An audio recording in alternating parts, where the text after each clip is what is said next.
Requiem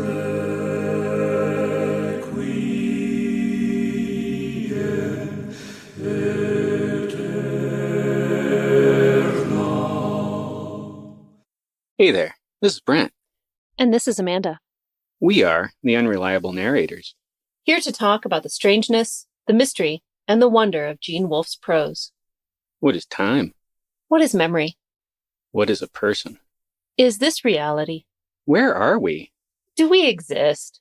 Have you ever considered that all your choices are what brought you right here to this very moment? Episode number 20, Bibliomen, 20 characters waiting for a book.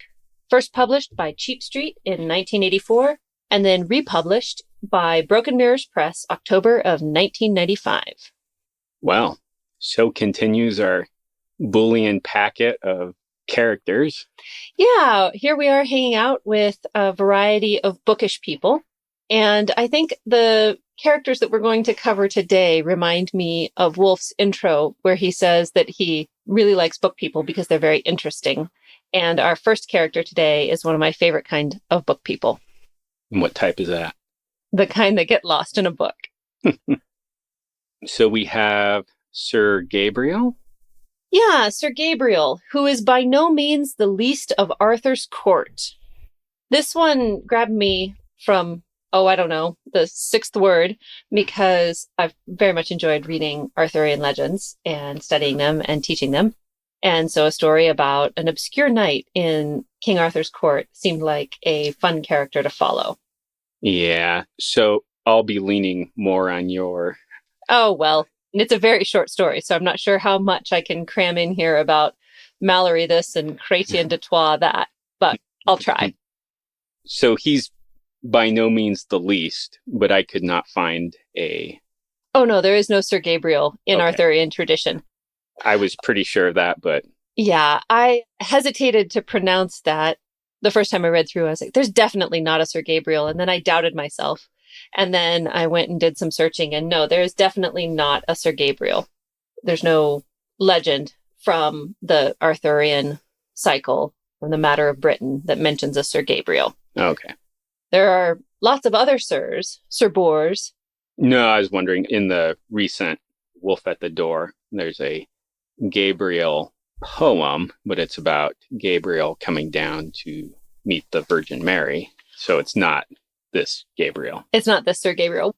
Gabriel, the angel, is, of course, most associated with the Annunciation as an angel, who are all supposed to be messengers. He's particularly the messenger of the messengers.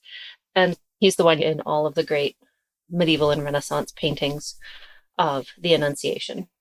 So no, definitely not a real character from Arthurian legend.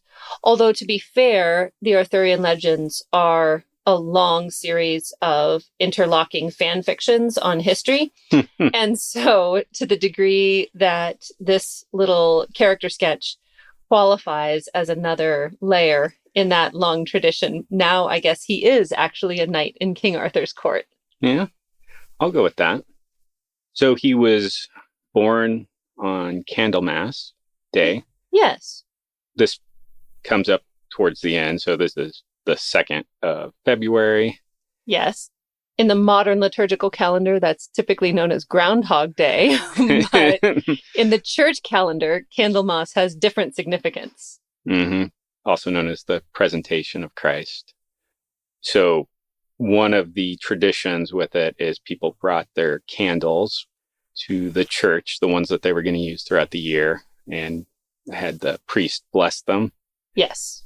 And that's tied up with Christ being the light of the world. And there's some parables. You don't light a candle and then put it under a basket. Lots of symbolism there.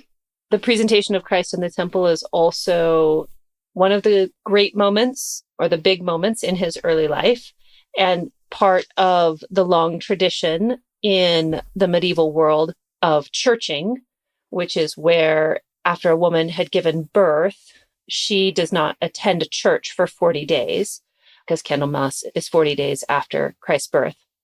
And then she comes back and re-enters the communion of the church after 40 days. Okay. I guess I was vaguely aware of that, but I could not have recalled that fact.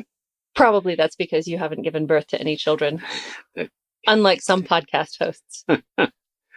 Another question I have here. He was knighted and deeded with the High Justice by Arthur. Yes. Do you know what the High Justice? It's just part of the knight's vows. So it's a knightly order.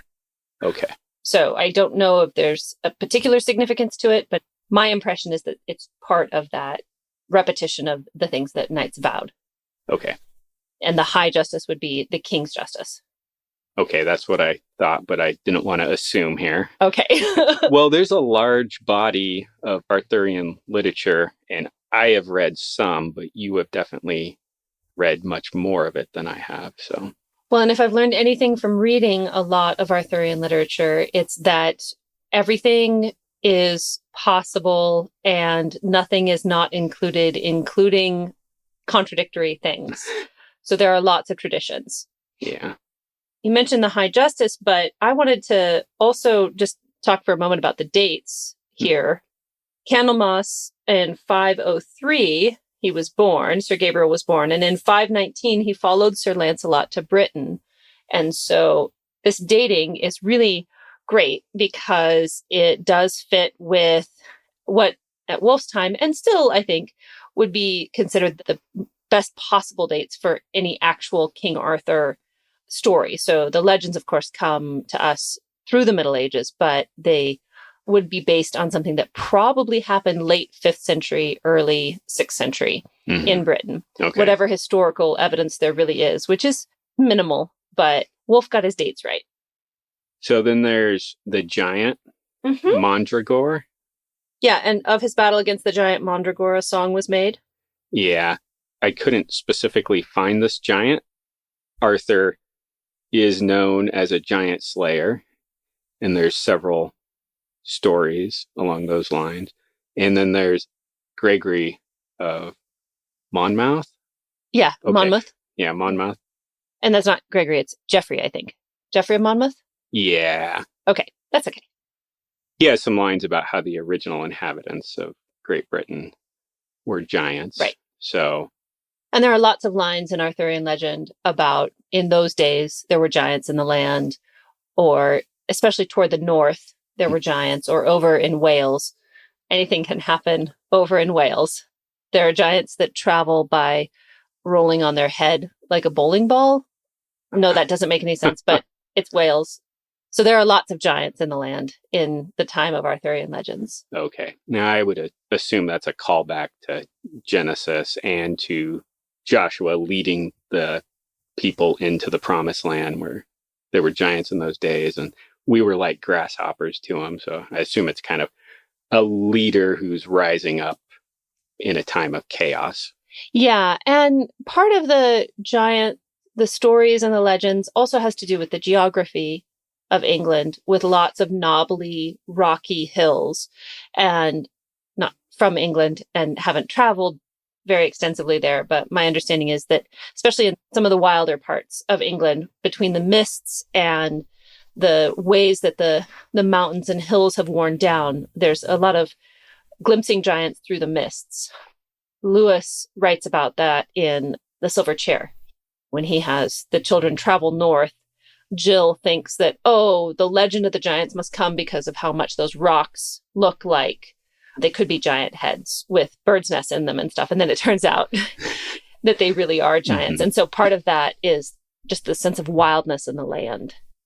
I was going to say, even to this day, there's Bigfoot-esque, cryptid type mythology that mountaineers have in those areas. Having to do with those half-glimpsed things. Are you positing that Bigfoot isn't real? I don't know what I am. Oh, okay. I was a little concerned there for a minute. Yeah, so Sir Gabriel, after Arthur's defeat at Camlan in AD 539, Sir Gabriel wandered aimlessly until his discovery of a certain book in a ruined castle near Glastonbury. He became so absorbed in the text that for a time, he forgot not only his king, Camelot, and Mordred, but all Britain and himself as well. Yeah, with this castle. Yes. So legend claims that the abbey there was founded by Joseph of Arimathea. Yes. And there is a tomb that is attributed, if you read the placard, it says that Arthur and Guinevere are laid to rest there. And during the Middle Ages, it was promoted as being Avalon. A cynical person may state that all this was an act to help raise funds to rebuild the abbey that was burned down in 1184. Many a cynic has posited such a thing. Yeah. There's also some sources that argued against him being entombed there because the response is, how's he going to come back to help Britain? But yeah, he can't be in a tomb. Yeah. He's sailed away, and he'll return in the hour of Britain's greatest need. Although Brexit would like a word. Not a political commentary. No. I don't even know what the joke is I'm making. Just. All right. So he's a knight, Sir Gabriel, and he gets so absorbed in reading a book that he forgets himself. Mm-hmm. And this is just a great moment. We're in the second paragraph of this character sketch, and I have a great sense of sympathy for him. I used to get in so much trouble because I would be reading a book and not hear anyone call my name. And my parents would be very angry with me. And they knew that happened when I read books, but somehow I was still always the one in trouble because I didn't hear my name called because I was so deep in a story. I actually did that too. Oh, I think actually probably most readers, serious readers, I don't know. Anybody that belongs in our cool kids club got in trouble the same way. He looked up and there was a sour-faced woman glaring at her. Oh, before we get to that, though, we have to, the vocabulary word, Nepenthian. Did you look up a definition for Nepenthian? I did, and I skipped right over that. You did. Yeah. I don't know what you were thinking. If it's in your notes, Brent, you are supposed to share it. Bringing relief or a longed-for sleep is what I have. Yeah, and apparently the etymology, it comes from the Greek and was a drug mentioned in the Odyssey as a remedy for grief. So he feels a touch at his shoulder, and as you said, a sour-faced woman is glaring at him. And this may be where the antidote to grief was. Why he needed a Nepenthian drug?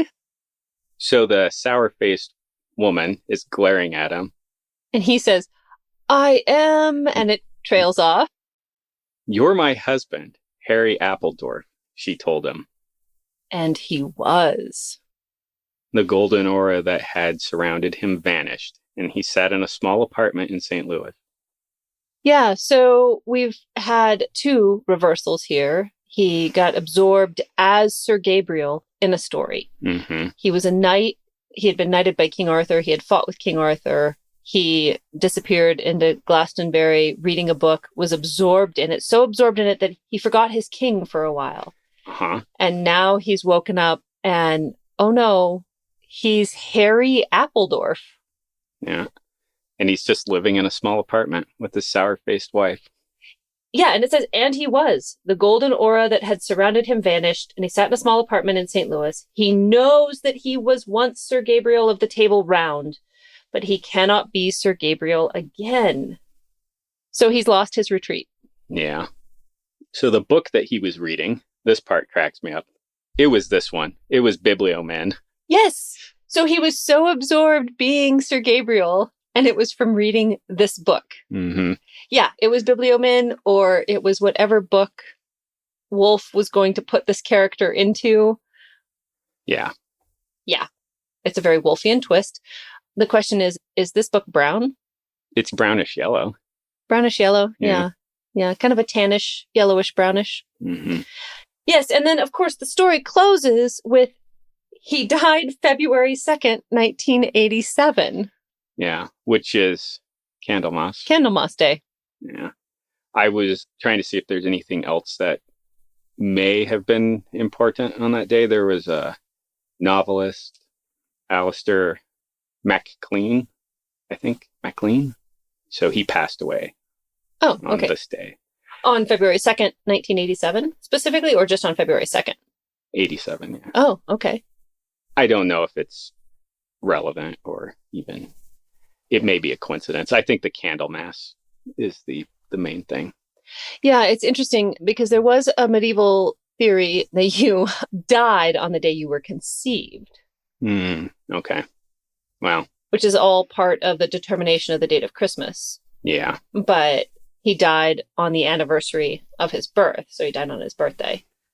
He did make it 1,400 years, so more than 1,400 years. So I feel like that was a pretty good run. Yeah.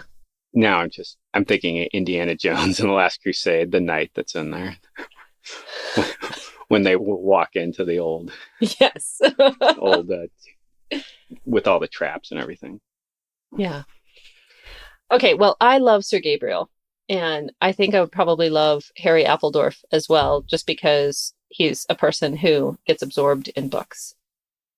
So our second one. Yes, this one's fun. This one, yeah. John Glaskin. Huh. That name sounds familiar. Is John Glaskin a famous author of some sort? Yeah. He wrote many famous books. Yes, he did, didn't he? And he's the subject of some, academic research? Propped up entire careers. That sounds about right. From the beginning of the 20th century, right? Yep. Anyway, this one's a fun little story. John Glaskin, born Saltburn by the Sea in the North Riding, 1899. In 1911, Glaskin, a poor village boy, made his way to London to seek his fortune. His first contributions to literature appeared in the Boy's Own Weekly in 1913. He was soon a valued contributor to the Yellow Book, New Witness, and other influential publications. He was friendly with Mr. and Mrs. Virginia Wolfe until the year after the latter's death, when Leonard offered to dig up a girl for him too. Okay, this is a fantastic opening. Yeah. We have a wolf, just FYI. Yeah, there's a lot to unpack here. Going back up to the Boy's Own Weekly. Yes. It was first published in 1879. In 1913, it went from weekly to monthly.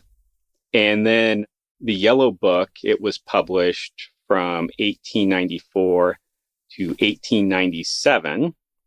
So it actually ceased publication 2 years before he was born in 1899. Which would have made it a little bit hard for him to contribute to it. Yeah. And then the New Witness, that was a British periodical from 1912 to 1923. And of note there, it was edited at various times by Cecil and G.K. Chesterton. Okay.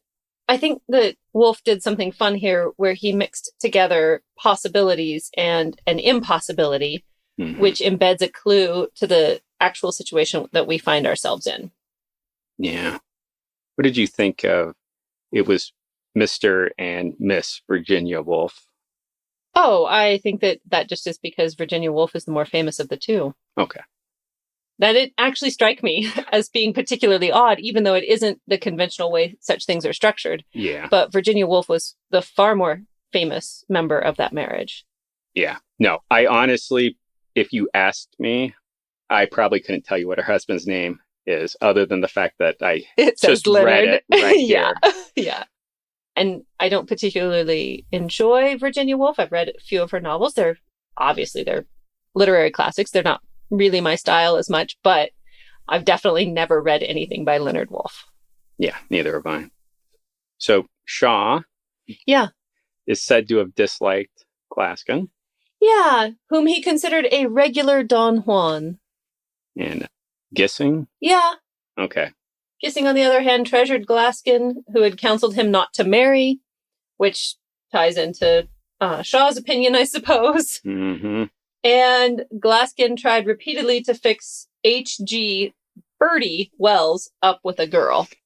Wolfe is weaving an intricate little web here around relationships. So you have Mr. and Mrs. Virginia Wolfe.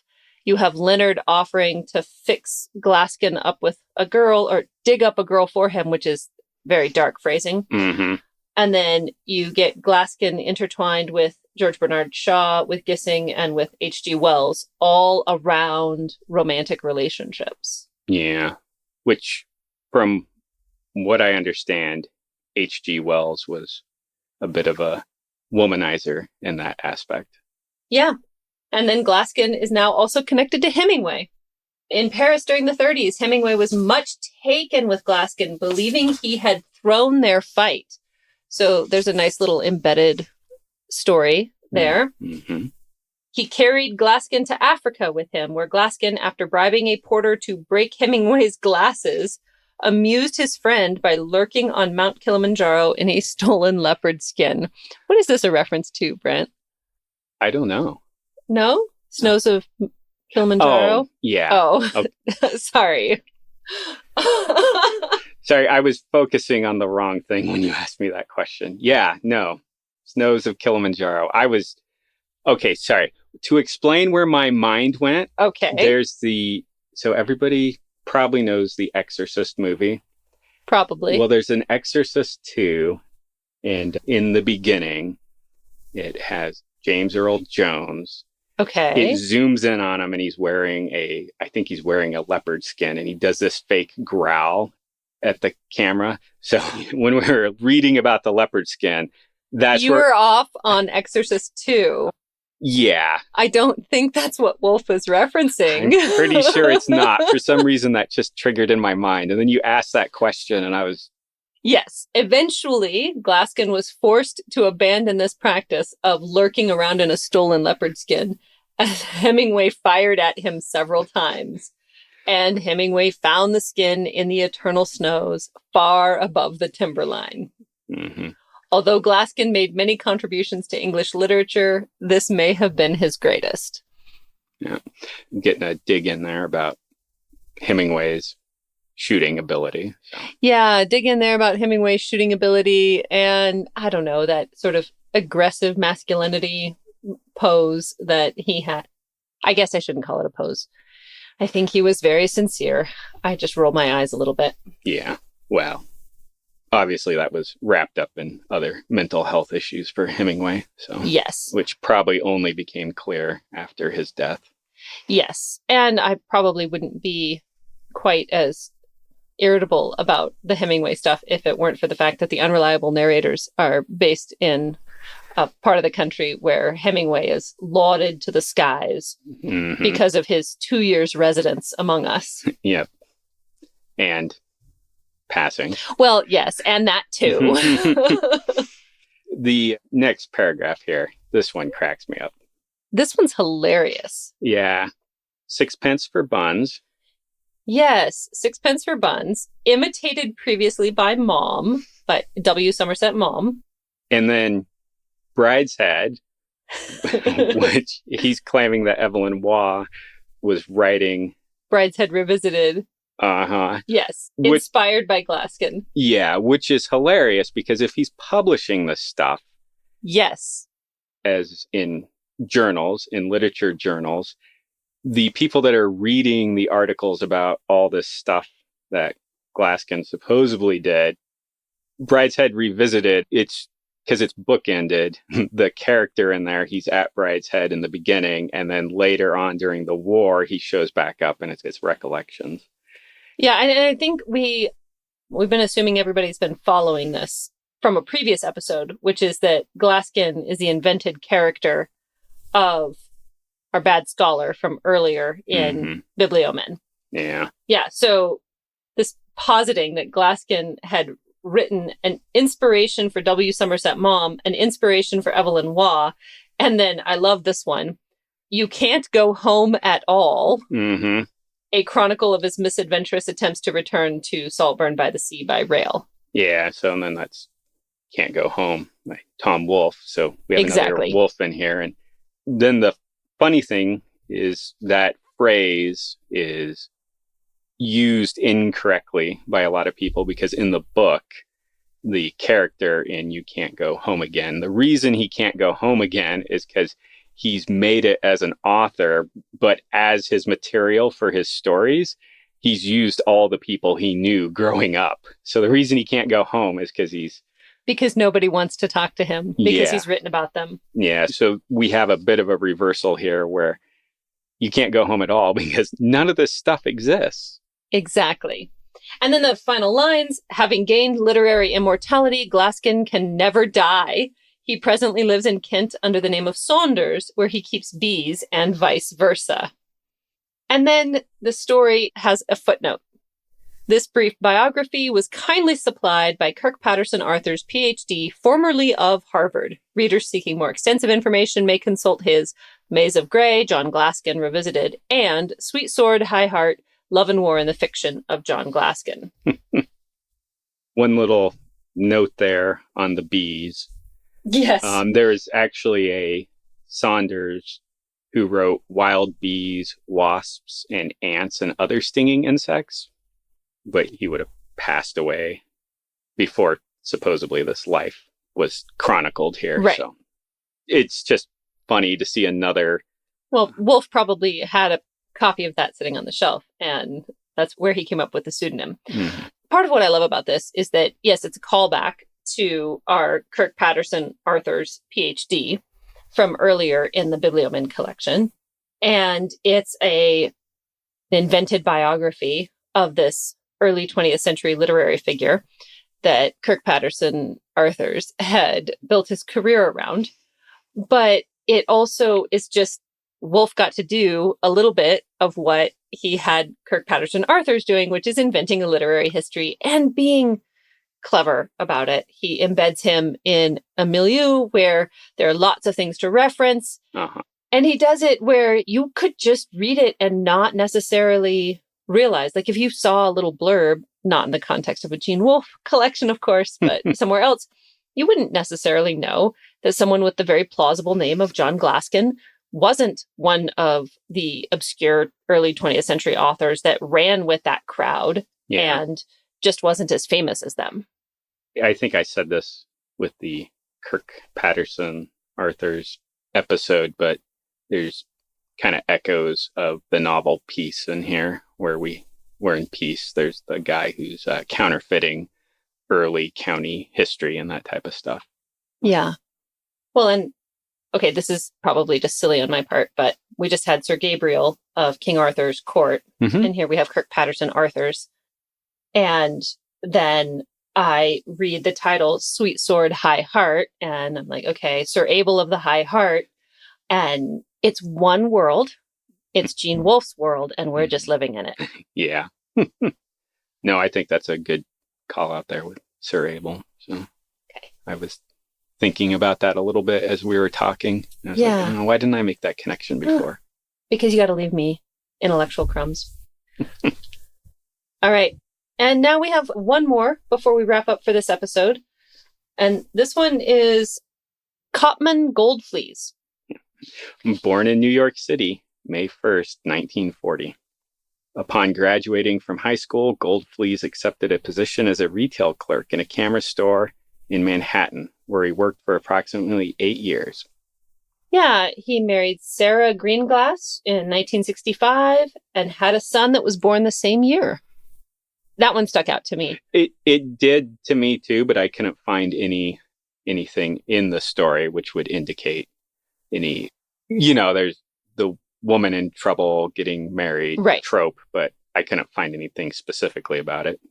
Yeah, and I don't know if it just stuck out to me because I have had acquaintances who, in a subculture where it might be important to have these dates work out better, had I'm doing air quotes right now, premature baby 6 or 7 months after they got married, and that premature baby was all of 8 pounds. So, which it's the 21st century. It doesn't seem like we need these obfuscations anymore, but it stuck out to me and I noticed it, probably partly because of that. And also partly because I read a statistic one time that I can't quote it accurately. Someone can fact check me, but something like 50% of firstborn children. So marriage dates and birth dates are recorded in family Bibles in Puritan society. And something like 50% of Puritan firstborn children were born less than 9 months after their parents got married. Which leads to the saying, the first one can come anytime. All other babies take 9 months. Anyway, that stuck out to me. I didn't see anything else in the story to indicate that it was significant. So this is probably just me and my sensitivities. Yeah. So he is doing the photography. He starts doing professional bar mitzvahs and he's selling news photos. Which is interesting to think about, a time when photos were things that could be sold instead of the market being flooded with them as they are now. Yeah. This is where we also have a callback to another character. Yes. Already had. So because of his photography, he gets involved with coffee table art books. Yes, and that takes us back to Bernard French, the editor who commissioned the largest coffee table book ever. And was smashed under. So, and much like you were saying with the Arthur chronology, Wolfe has his chronology right here for coffee table books, because this is when they really started taking off. And if you've ever visited an older relative's house, yes, and they have, you've probably seen an Ansel Adams. Yes. Yeah. So usually there's a lot of photos in them. Lots of the early ones were nature scenes, but also cityscapes were big. Yes. Oh, yeah. A couple Snake River Country and Steens Mountain were big coffee table books put out by a local bank. Oh. Yeah. I mean, it seems to largely be a product of boomer culture. Yes. I don't mean that in a disparaging way. It's just the like boomer. Literally that generation. Yeah, that generation. Yeah. And so it was a social lubricant, so to speak, where you would display these out. And then if you had guests visiting and you had a lull in the conversation, you could open the coffee table book and, oh, look at this photo. And you could talk and then have something to talk about. Yeah. Incidentally enough, it actually helped in another way because it sparked a lot of the environmentalist concerns that came out of the boomer generation. Yes. So, but I just thought that was funny that Wolfe put him here and he's rising to fame in his photography right at the time when coffee table books were becoming popular. Yeah. So he's making his living now as a freelance photographer, selling his photos, and Bernard French is commissioning things for him. I went back and looked, and so it's he started working with him 5 years before French was smashed by his own. Yes. So they had a good 5-year run. Yeah. Yeah, so his commission is to go and photograph Michelangelo's Aphrodite preparing to seduce Paris. Yeah. Do you have any comments on that? Should I have comments on that? I don't think so, because I couldn't specifically find any reference to this painting? Yeah.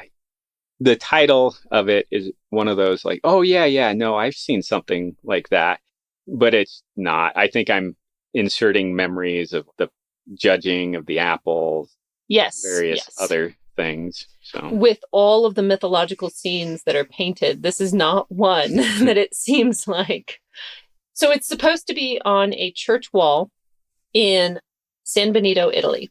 And so Goldfleece travels there. And when he arrives, he finds out that the village priest has painted over it with white paint. Yeah, because it was too lewd. Yes, it was obscene. Which, okay, if it's Aphrodite in Paris, it probably was obscene.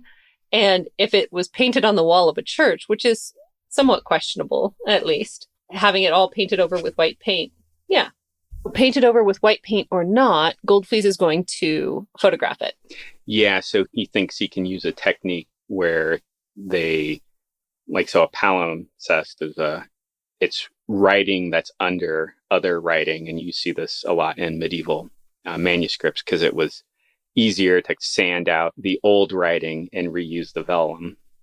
Vellum being thicker than paper and having a great deal of structural integrity.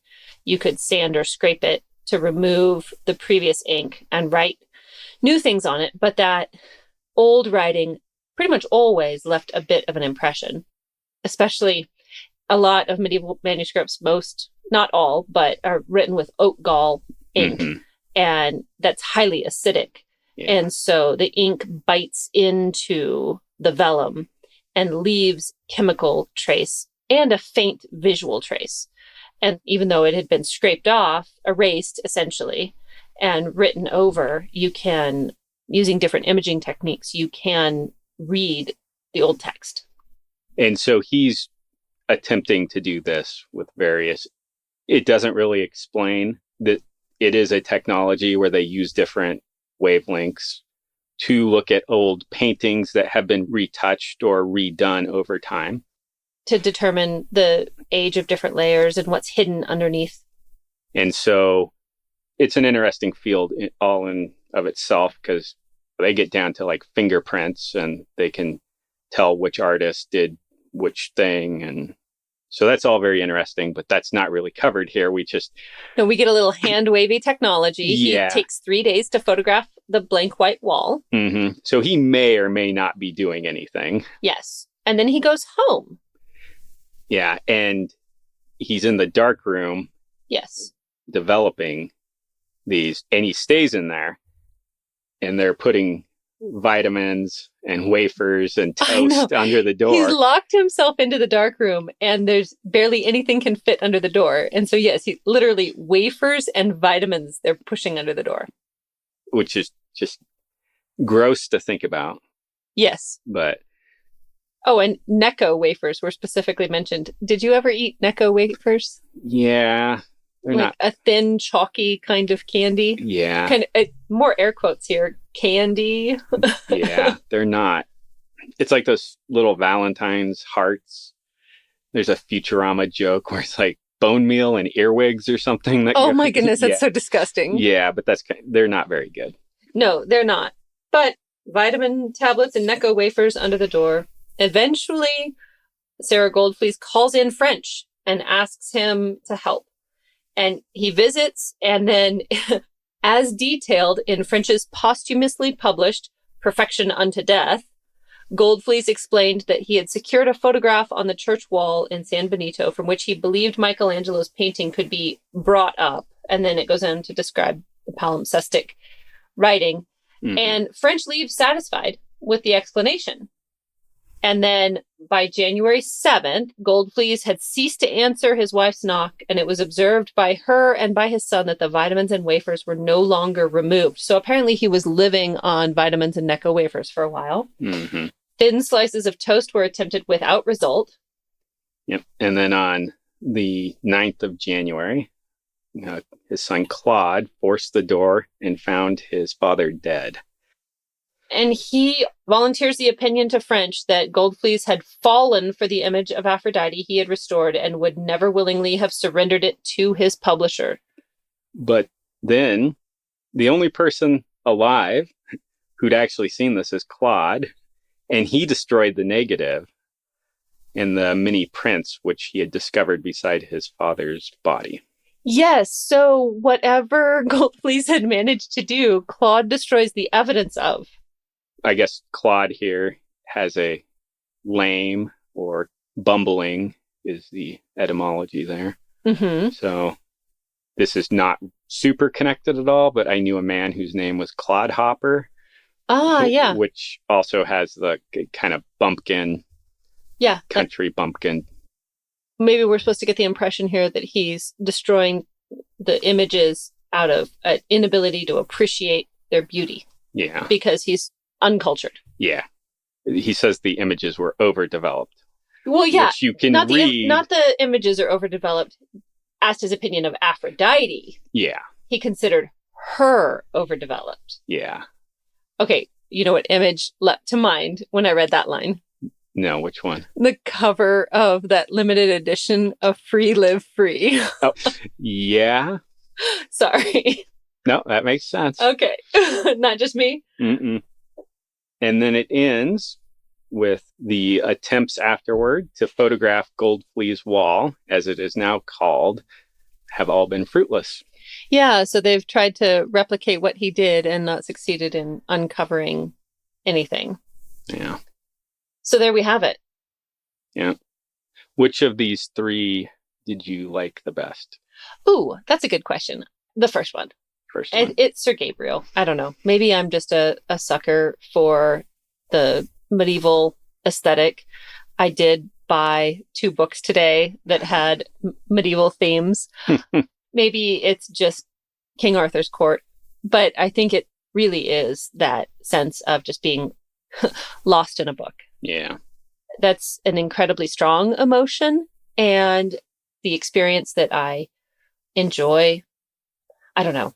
I don't want to be too hyperbolic here, but it's one of the great feelings of reading is to be lost in a book.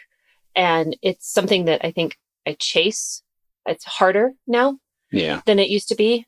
11, 12-year-old me could get in trouble 7 times a day for being lost in a book and unable to hear anyone calling my name. Now, with adult responsibilities and anxieties nagging at me, I deliberately set aside time and try to silence phones and intrusive family members and the demands of my life so that I can focus on a book and still find it hard to be truly lost in a story without an achy hip or a intrusive thought interrupting me. So it's such an incredible emotional feeling. And in this, short little 4-paragraph story, Wolfe evokes that. And so that's my favorite of these 3. No, I liked that one too, but part of it was because just his commentary on escapism and participation in myths and legends outside of time, I found to be fairly interesting. So you wrote a story a number of years ago, like 4 or 5 years ago. Okay. About Metatron. Yes. Oh, that has been a while. Yeah. So he's one of not a biblical angel, but he's an angel from Jewish culture. And he's in the books of Enoch. He's in there. And he's the highest of angels. And in your story, he is weaving together everything that people create. And so all these literary characters become part of creation. Yeah. And his role in it is to harmonize and bring everything together. Yeah, that's his archangelic calling. Yeah. In my story. Yeah. Yeah. And in one sense, there's a bit of Tolkien's subcreation that you're unpacking there, but then just the way that we as readers get lost in books, but then also we are able to participate in stories where we're not actually there, but we could be separated centuries away from the original author or where the characters are set, and yet we still have some sort of participatory reality because of empathy or because they're well-drawn characters or they're characters that have gone through or are in a similar situation as us. And I just like the fact that he actually was one of King Arthur's knights. Yeah. And that Wolfe lets that sit there as something that exists. It's not a Secret Life of Walter Mitty. Oh, look, somebody's having a fantasy life. It's no, someone's having a real life. Yeah. And so, because Wolfe plays with reality in these ways, you don't have to distinguish between what really happened and what didn't really happen because everything really happened. Yeah. Yeah, I hadn't thought about that story for a long time until you brought it up. I don't know, you write things and then you forget about them. And just reading this Wolfe story, I feel like it's very connected to Tolkien. Maybe the subcreation aspect, but also through the escapism is very explicit writings on what are we escaping. Yeah. And the people that hate escape are jailers. And, there's a bit of a gender stereotype going on here with the sour-faced woman calling him out of his book. But there's also just the reality. Many of us live in difficult circumstances, and escape into a book that's a real escape. It's really giving someone another way to live or another dimension to their life. Yeah. And you mentioned the experiences through empathy. I don't know that we needed research to confirm this because this is such a human experience, but they have confirmed via neurological imaging that reading stories does fire neurons in the brain in much the same way as experiencing the things that you're reading about does. And so I don't know that that's necessarily the most important aspect of it, but when I wrote that story about Metatron, there's at least part of me that's willing to sign off on that as a theory of life, that everything that we make becomes fully real in some sense. Yeah. And so, yeah, he can be Harry Appledorf and Sir Gabriel. And I don't want to be me without all of the parts of me that I've collected from books. Yeah. That's all I have.